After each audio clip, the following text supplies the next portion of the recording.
The Secret Life of Salvador Dalí by Salvador Dalí, translated by Hakon Chevalier, narrated by Jack Chikijan. To Gala Gradiva, the one who advances. Prologue.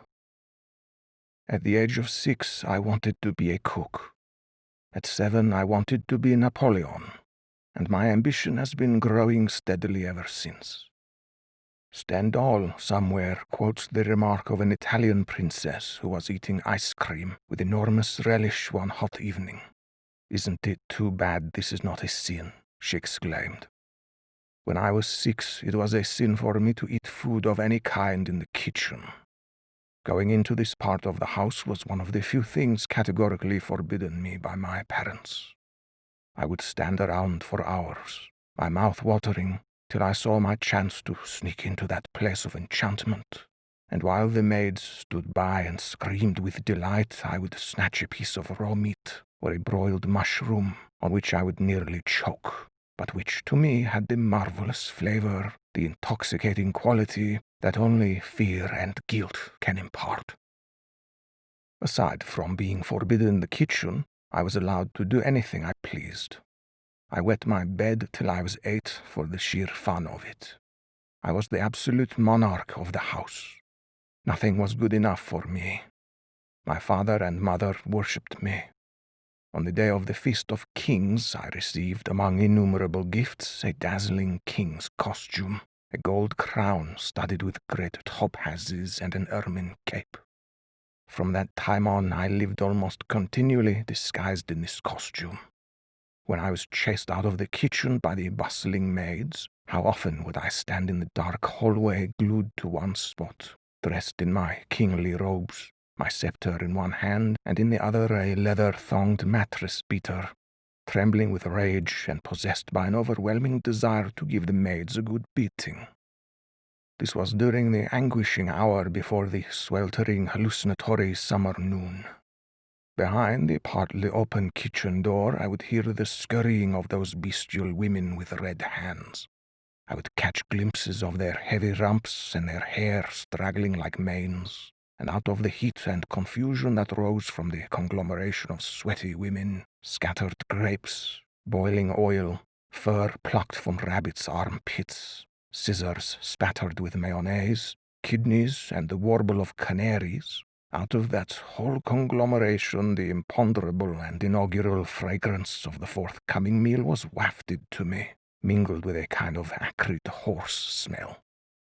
The beaten white of egg, caught by a ray of sunlight cutting through a whirl of smoke and flies, glistened exactly like froth forming at the mouths of panting horses, rolling in the dust and being bloodily whipped to bring them to their feet.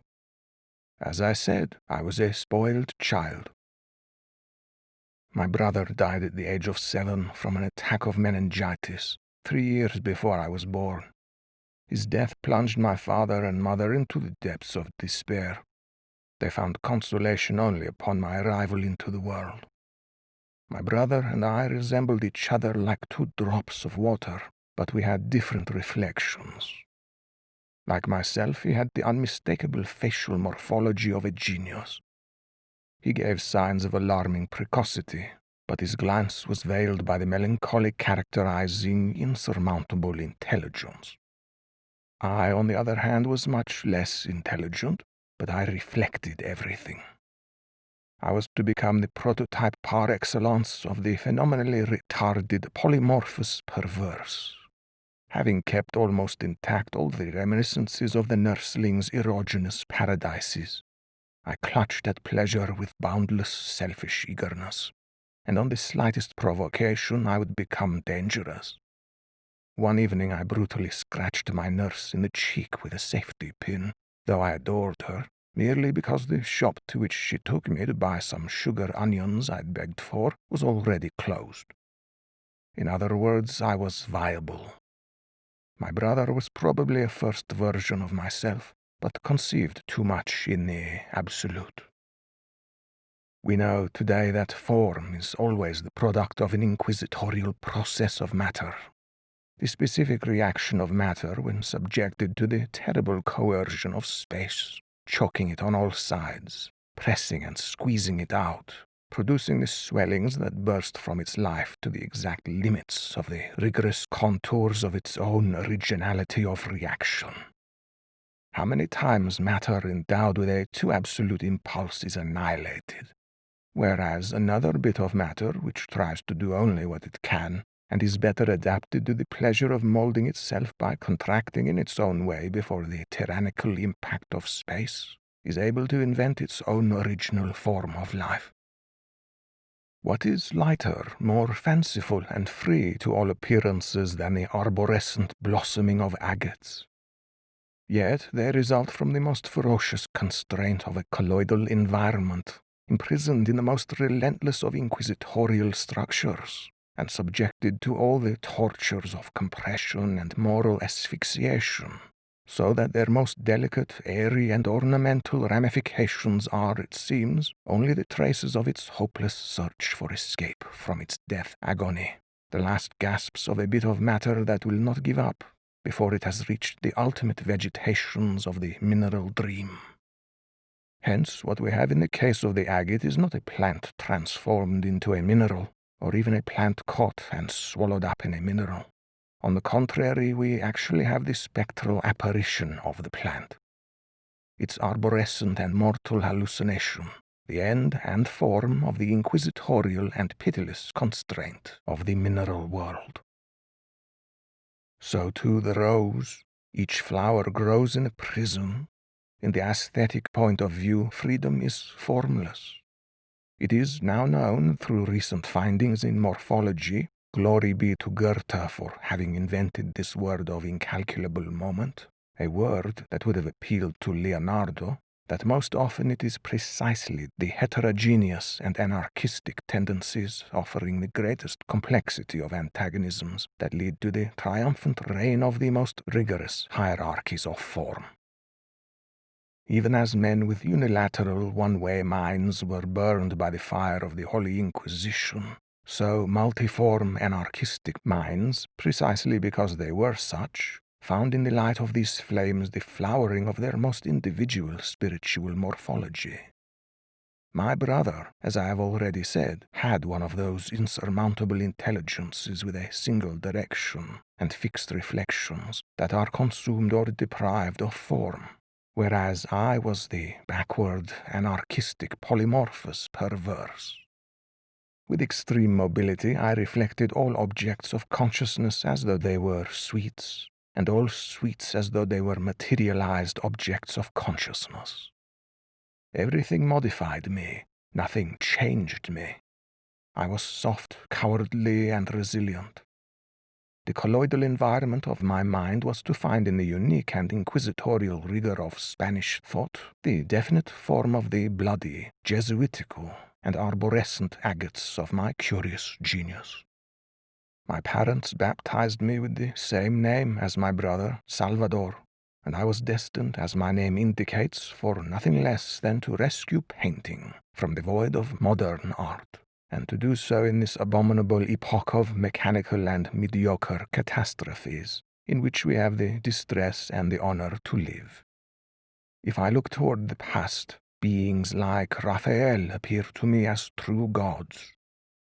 I am perhaps the only one today to know why it will from now on be impossible even remotely to approximate the splendors of Raphaelesque forms. And my own work appears to me a great disaster, for I should like to have lived in an epoch during which nothing needed to be saved.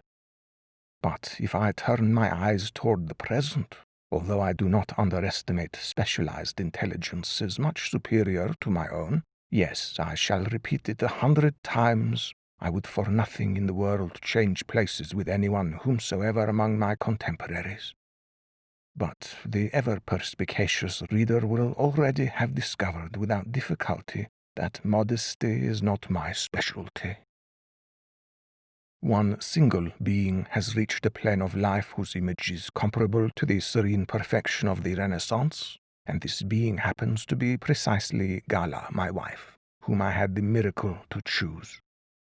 She is composed of those fleeting attitudes, of those Ninth Symphony-like facial expressions, which, reflecting the architectonic contours of a perfect soul, become crystallized on the very shoreline of the flesh at the skin's surface, in the sea foam of the hierarchies of her own life, and which, having been clarified by the most delicate breezes of the sentiments, harden, are organized, and become architecture in flesh and bone.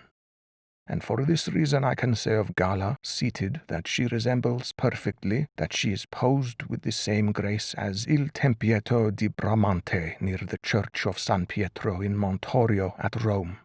For, like Stendhal in the Vatican, I too can measure exactly the slim columns of her pride, the tender and stubborn banisters of her childhood, and the divine stairways of her smile. And so, as I watch her from the corner of my eye during the long hours I spend huddled before my easel, I say to myself that she is as well painted as a Raphael or a Vermeer. The beings around us look as though they were not even finished, and so badly painted. Or rather, they look like those sordid caricatural sketches hastily drawn on cafe terraces by men with stomachs convulsed by hunger. I have said that at the age of 7 I already wanted to be Napoleon, and I must explain this. On the 3rd floor of our house lived an Argentine family named Matas, one of whose daughters, Ursulita, was a renowned beauty. It was whispered in the Catalonian oral mythology of 1900 that she had been selected by Eugenio d'Ors as the archetype of Catalonian womanhood in his book La Ben Plantada, the well-planted one. Shortly after I reached the age of 7, the all-powerful social libidinal attraction of the 3rd floor began to exercise its sway over me. In the sultry twilights of early summer I would sometimes abruptly interrupt the supreme pleasure of drinking from the terrace faucet, delightfully thirsty, my heart beating fast, when the almost imperceptible creaking of the 3rd floor balcony door made me hope it would perhaps open. On the 3rd floor I was worshipped as I was at home. There, every day at about 6, around a monumental table in a drawing room with a stuffed stork, a group of fascinating creatures with the hair and the Argentine accent of angels would sit and take mate, served in a silver sipper, which was passed from mouth to mouth. This oral promiscuity troubled me peculiarly, and engendered in me whirls of moral uneasiness, in which the blue flashes of the diamonds of jealousy already shone. I would, in turn, sip the tepid liquid, which to me was sweeter than honey, that honey which, as is known, is sweeter than blood itself. For my mother, my blood was always present. My social fixation was sealed by the triumphal and sure road of the erogenous zone of my own mouth. I wished to sip Napoleon's liquid, for Napoleon too was there. In the 3rd floor drawing room there was a picture of him in the center of the circle of glorious polychromes that adorned one end of a tin keg. This little keg was painted to look like wood, and contained the voluptuous substance of the mate. This object was precisely placed on a centerpiece in the exact middle of the table. Napoleon's image reproduced on the mate keg meant everything to me.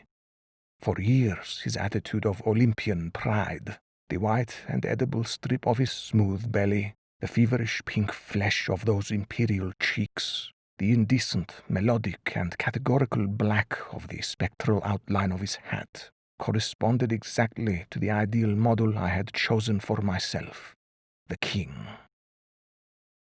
At that time people were singing the stirring song Napoleon en el final de un ramillete colossal, or Napoleon at the end of a colossal group. The little picture of Napoleon had forcefully taken hold of the very core of the still non-existent contours of my spirit, like the yolk of an egg fried in a pan, without the pan, and yet already in the center of the pan. Thus I frantically established hierarchies in the course of a year. From wanting to be a cook, I had awakened the very person of Napoleon from my impersonal costume of an obscure king. The furtive, nutritive delights had assumed the architectural form of a small tabernacle, the keg containing the mate. The swarming erotic emotions aroused by the confused visions of the creatures, half women, half horses, who inhabited the kitchen below, had given way to those of the third-floor drawing-room, provoked by the serene image of a true lady, Ursulita Matas, the 1900 archetype of beauty. Later on, I shall explain and minutely describe several thinking machines of my invention. One of these is based on the idea of the wonderful edible Napoleon, in which I have materially realized those two essential phantoms of my early childhood, nutritive oral delirium and blinding spiritual imperialism. It will then become clear as daylight why 50 small goblets filled with lukewarm milk hung on a rocking chair are to my mind exactly the same thing as the plump thighs of Napoleon. Since this may become true for everyone, and since there are all sorts of advantages in being able to look upon things in this way, I shall explain these and many other enigmas, even stranger and no less exact, in the course of this sensational book. One thing at least is certain. Everything, absolutely everything, that I shall say here is entirely and exclusively my own fault.